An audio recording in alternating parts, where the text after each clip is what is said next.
And so, after many long months of trials and tribulations, my friendly local game store has once again been able to fire off the Slow Grow tournament. For those of you not in the know, this is a 6-week tournament, 3 games each week, where each player brings a deck to build for Commander. In the first week, you bring a pre-constructed deck, one of the ones sold by Wizards. Now, you can all see my attached videos. I'm actually in the middle of sleeving my deck right now, so I'm going to be flopping cards in front of you as I go along, maybe. Uh, if you're not watching the video and you're just reading this on the website, watch the video, please.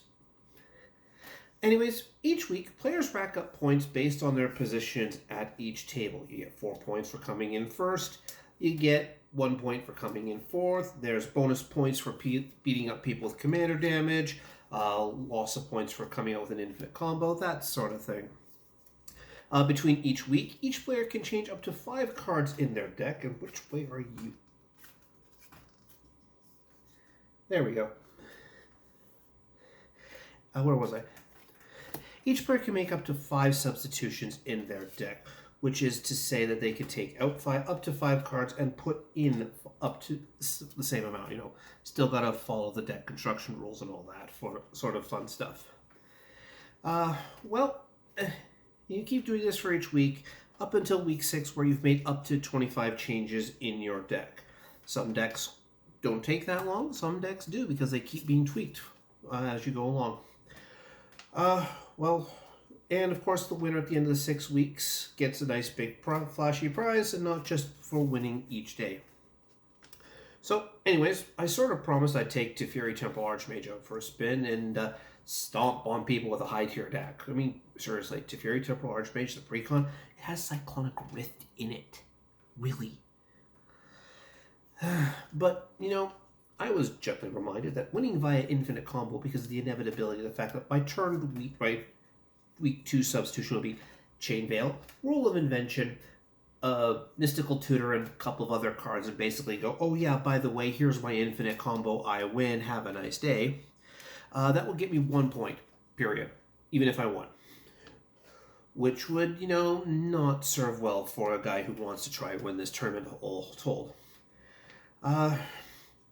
So, instead, I left me with my backup plan. As I waved it before, Wyleth, Soul of Steel. He's not a great commander, actually. Anyways, this red-white commander from Commander Legends heads up the Voltron-styled deck that I'm going to be breaking down, analyze, and probably give some thoughts for immediate upgrades to.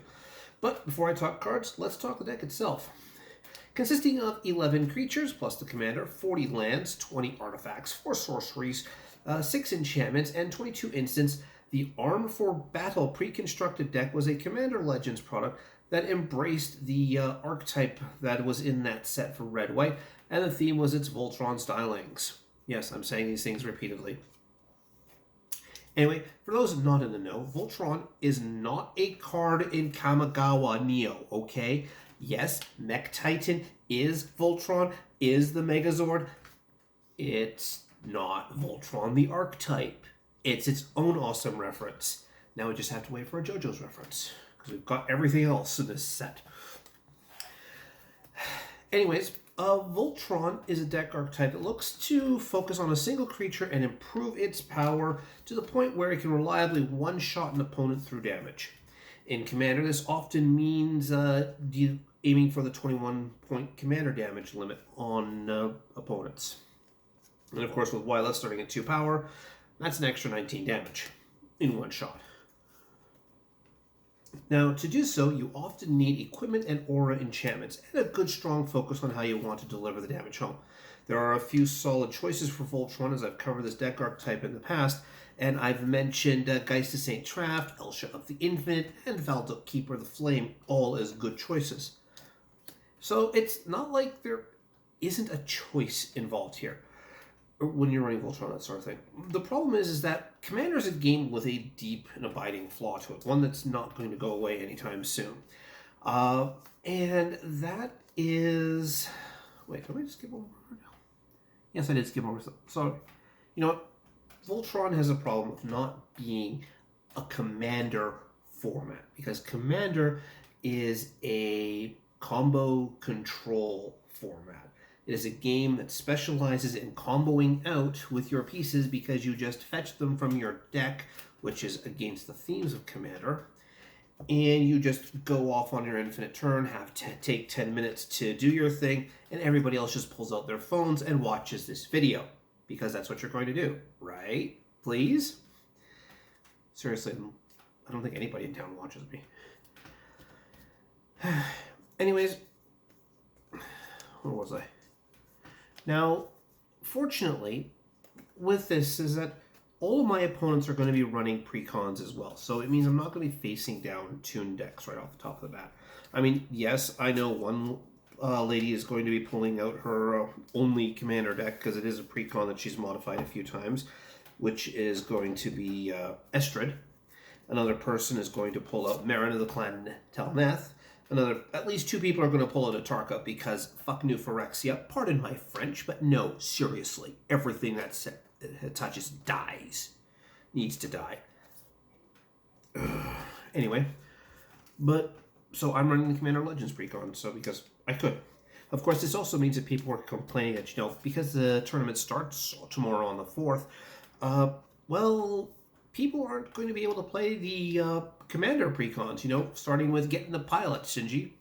Getting the robot, Shinji. Sorry, my bad. It's one of those days. It's been a long day, actually.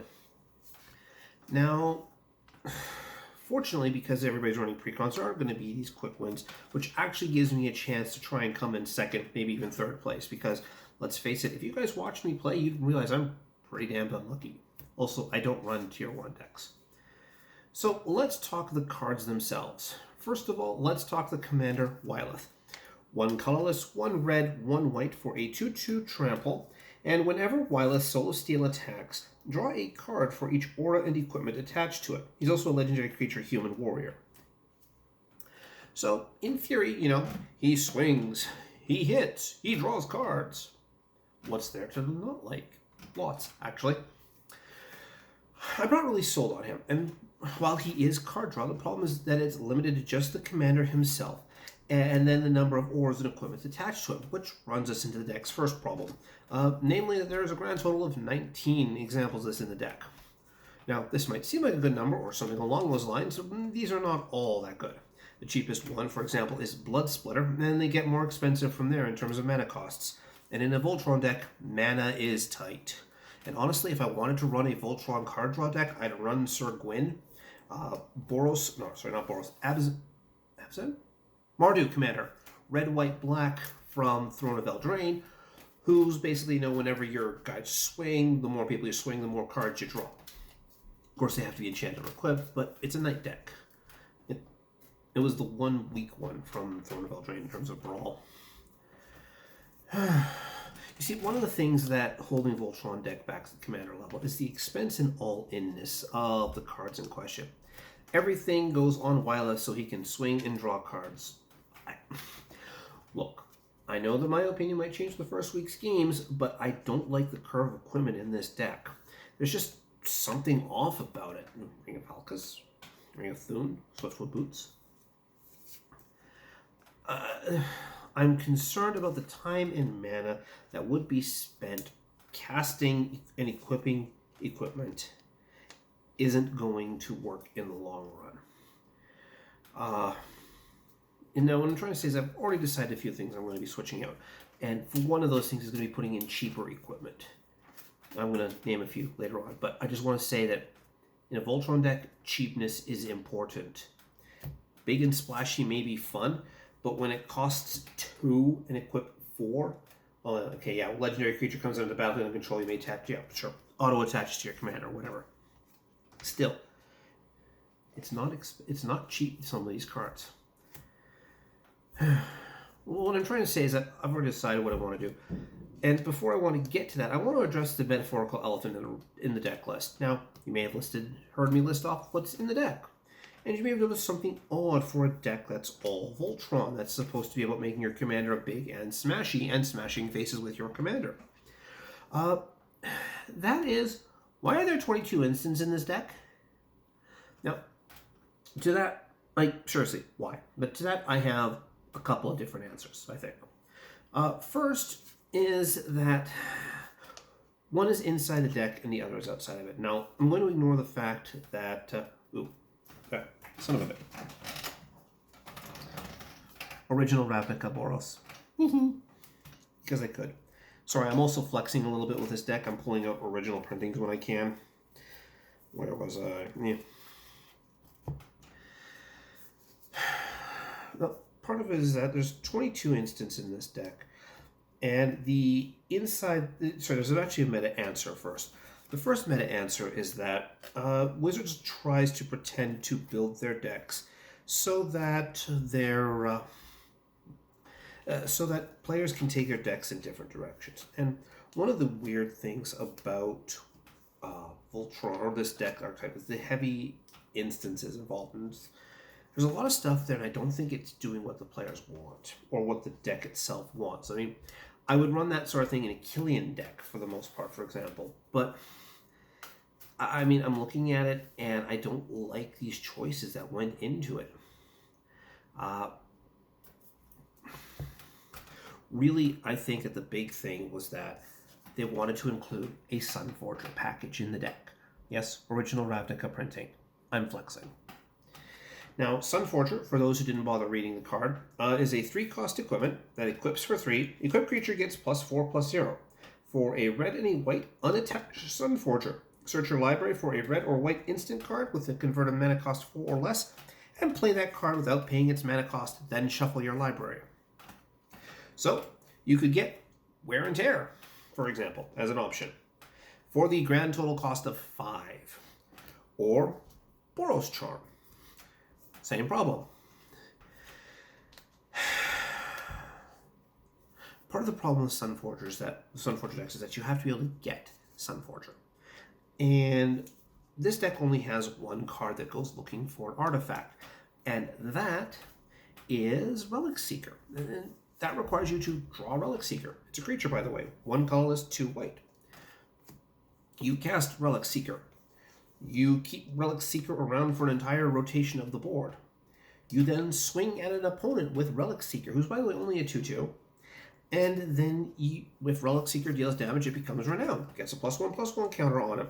And then you can search your library for an equipment.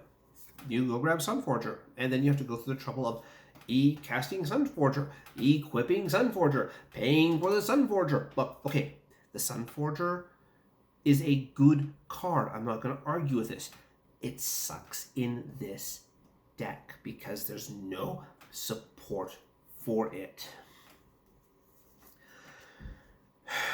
I mean, it's just no, bad.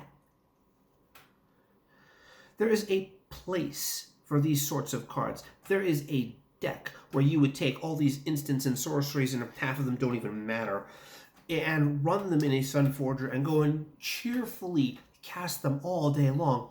And that deck is Feather the Redeemed. By the way, I don't have Feather the Redeemed, unfortunately. Otherwise, I might have actually considered pulling that one in this deck. And even then, the instants involved barely matter. I mean, seriously. Expedite. Swords to Plowshares. Half of this stuff is removal, and Feather decks don't work that way. Well, mostly. I mean, sure, they do removal, but their biggest thing is the cantripping, but their biggest thing is the cantripping. I was about to show you a Braiding Claim was Expedite. Their biggest thing is the cantripping on casting of the instances over and over again and drawing extra cards. Even that, it's a bad choice for this deck. And I'm going to be doing work on that. I also want to make it clear that a lot of my cuts in this deck are going to be in the instances side of things, because there's just so much chaff there. I mean, yeah, Swords to Plowshares is good. I'm not going to keep it yes, I'll keep it in the deck. But Return to Dust, not so much. There are also, 40 lands in this deck. I'm not actually going to argue too much with that right now, and I'm loath to trim any of them because, again, this is a mana-intensive deck, and you want all the lands you can get your hands on.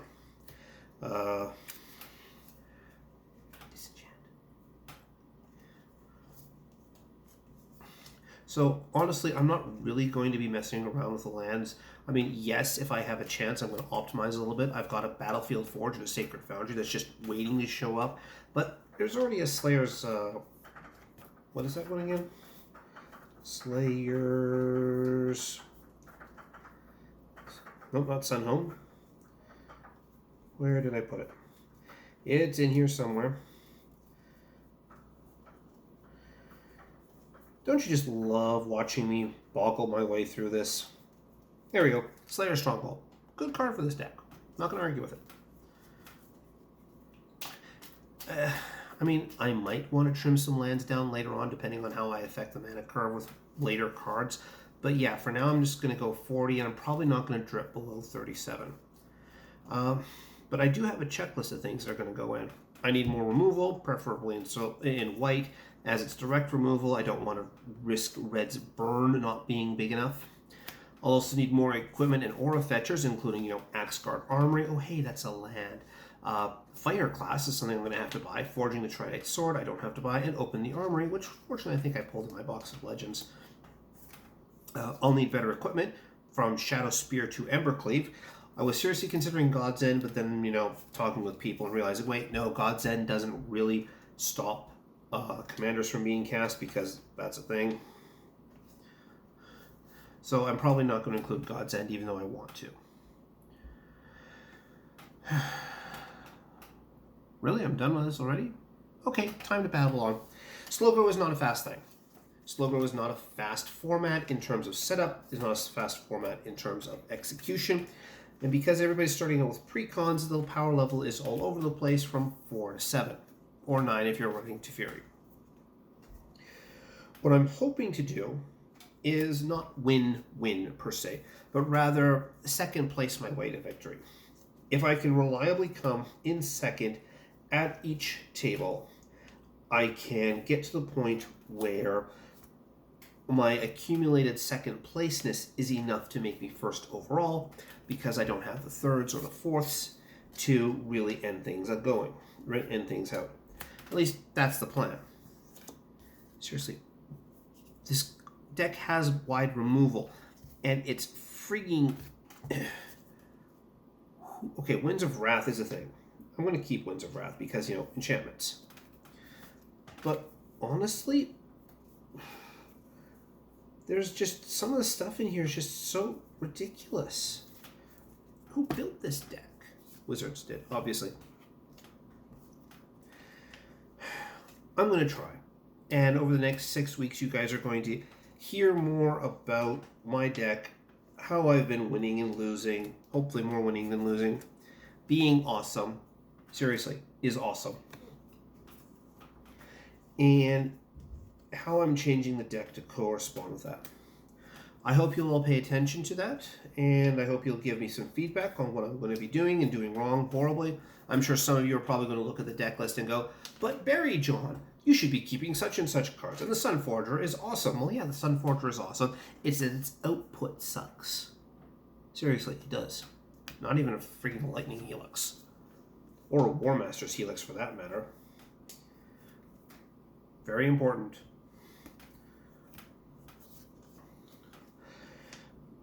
But yeah, I'm going to be finishing up sleeving this deck shortly.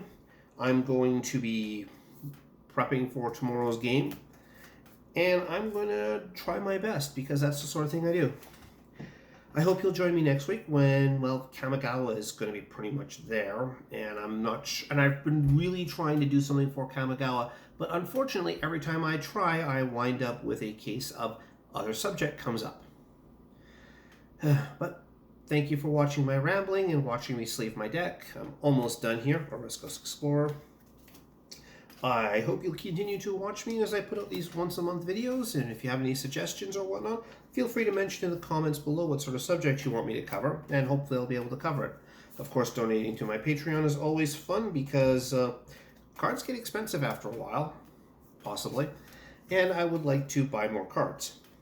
Or, pay rent, or maybe eventually buy a proper camera, but who cares about that? I'm having fun with the cell phone. Thank you, and have a nice day.